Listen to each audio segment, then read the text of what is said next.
ஜீசஸோட வருகை நாளைக்கு வரப்போகுதுன்னு சொன்னா எத்தனை பேர் நம்புவீங்க? நம்ப மாட்டீங்க, சரிதானே?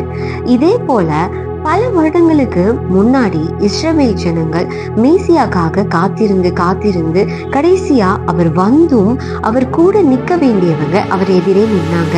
ஏன்னா அவங்களின் உதடு மேசியா வருவாருன்னு சொன்னது, ஆனா அவர்கள் இருதயமோ நீண்ட காத்திருப்பு, அவர்களின் இருதயம் அதை நம்புவதை விட்டுவிட்டது. அதனாலதான் ஏசாயா 29:13 இந்த ஜனங்கள் தன் உதடுகளினாலே என்னை கனம் பண்ணுகிறார்கள், அவர்கள் இருதயமோ எனக்கு தூரமாய் விலகி இருக்கிறதுன்னு சொல்லுது. அதே போல இப்பயும் நாம அதே தவறதான் செய்யறோம். என்னன்னா அதெல்லாம் எந்த காலத்துல நடக்குமோ அதுக்குள்ள நாமளே ஆண்டவர் கையில போய் சேர்ந்துருவோம்னு நமக்குள்ளே நம்ம சிந்தித்து கொண்டு நம்மை நாமளே ஏமாற்றி கொண்டு இருக்கிறோம்.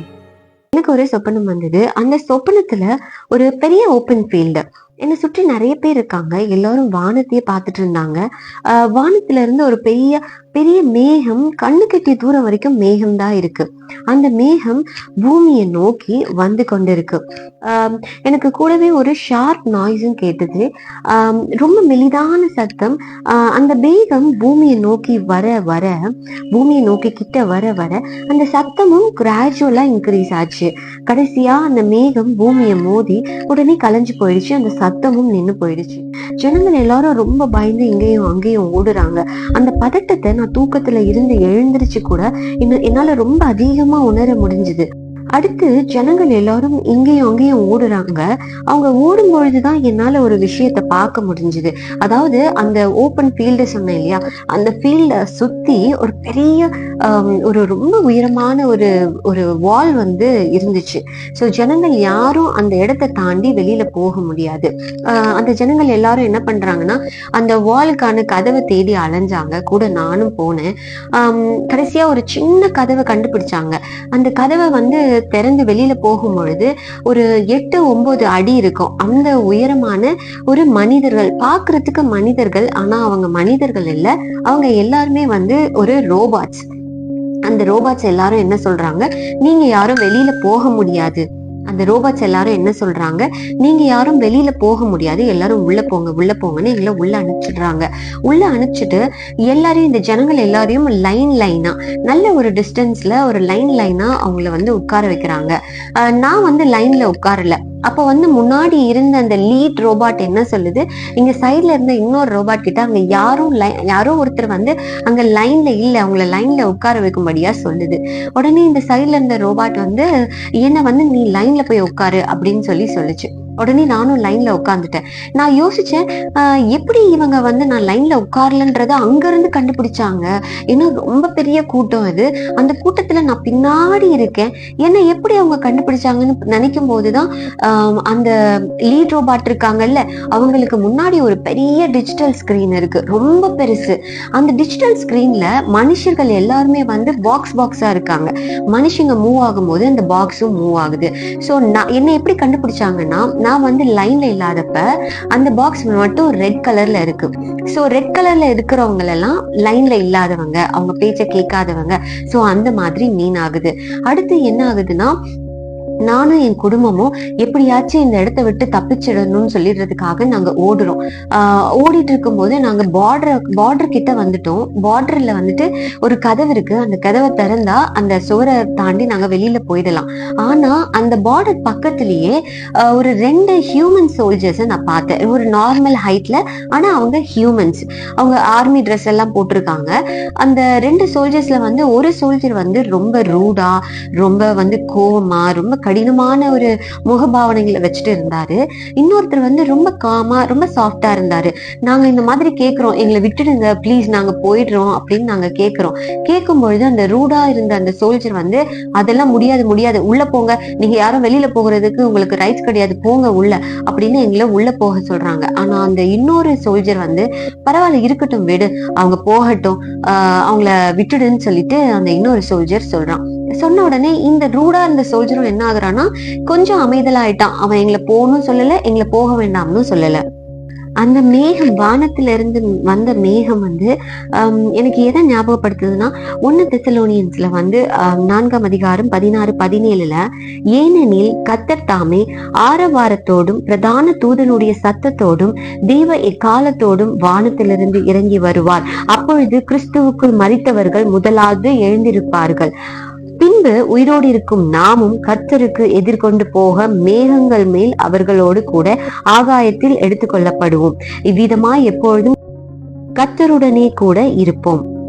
அதே போல ரெவலேஷன் 3:10 சொல்லி இருக்கிறபடி, என் பொறுமையை குறித்து சொல்லிய வசனத்தை நீ காத்து கொண்டபடியினால் பூமியில் குடியிருக்கிறவர்களை சோதிக்கும்படியாக பூச்சக்கரத்தின் மேலெங்கும் வரப்போகிற சோதனை காலத்திற்கும் தப்பும்படி நானும் உன்னை காப்பேன். இதோ சீக்கிரமாய் வருகிறேன்.